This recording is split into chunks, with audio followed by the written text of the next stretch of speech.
Now, a lot of these policies, these documents, go back to the 90s, go back way before 2008. But alongside these documentations are other things to consider. First of all, land titles exist to private landowners today.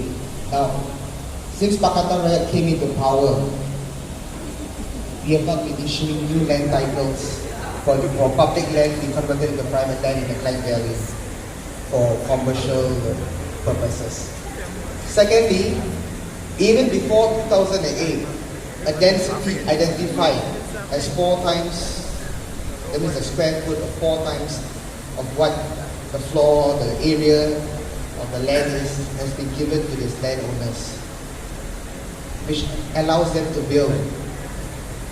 The Town and Country Planning Act says, and maybe you can find it in this book, it says that if the local council denies a landowner the right to develop his or her land, then the local council can be compelled to compensate the market price of the land to the landowner. Now, sad to say that these lands were already alienated, and you have heard of cases where they were alienated for RM1 a square foot by the previous administration that has already been developed into condominiums. Sad to say these lands have been alienated. Number one, stop the rot. No more new alienation of lands for commercial purposes. Only alienation of land for social purposes, such as churches, temples, and so on. Second thing, control the land that you already have. If it says plot ratio 4, that's the density identified, then we maintain it at plot ratio 4.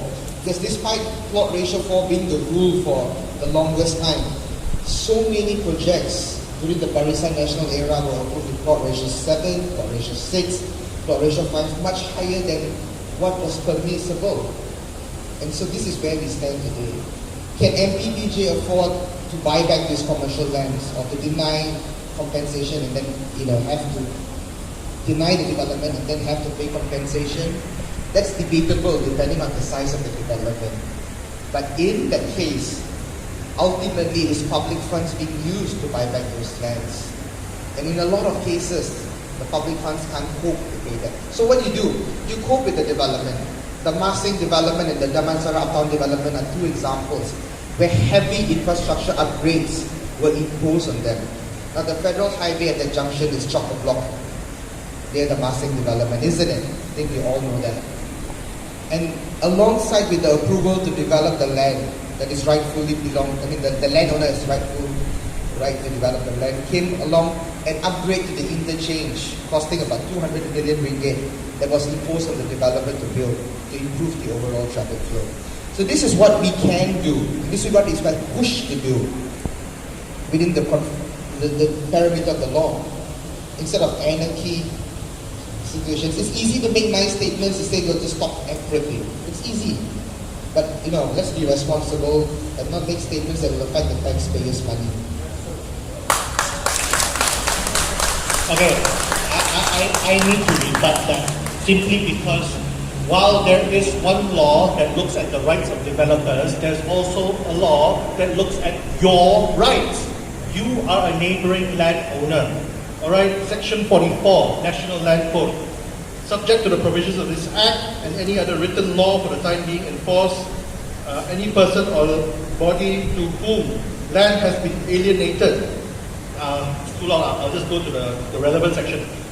You have the right to the support of the land in its natural state by any adjacent land and all other rights subsisting in respect thereof. So you have a right. Okay, it isn't just about the developer's right. Yes, you can put a plot ratio of 4, but your neighbors can also equally demand that your plot ratio of 4 is going to block my sunlight, it's going to affect my traffic, you're going to screw my property price. So don't just talk about one law. If you want to talk about law, bring out all the law books. Okay? And the second one, Section 108. Hold on. The zoning of commercialization done by MTPJ is illegal. Section 13 The land titles for the entire area is for industrial. That means if you want to rebuild that area, you build factories. Same with that project in Kelana, the Matsushita factory. Was it? Okay. Okay, I can't remember the name, sorry. But you know what I'm talking about. Now, 108, here is what it says. Where any land affected by any bylaw of or restriction imposed by any local authority or planning authority becomes subject by virtue of this act to any condition which is inconsistent therewith, the condition shall prevail and the bylaw or restriction shall, to the extent of the inconsistency, cease to apply to the land. What this means, MPPJ can zone in commercial, but so long as the land title says it's for industrial, you can't do anything other than industrial. It is the same if your house is residential, you can't convert it into a restaurant and inconvenience your neighbors. Alright? Thank you.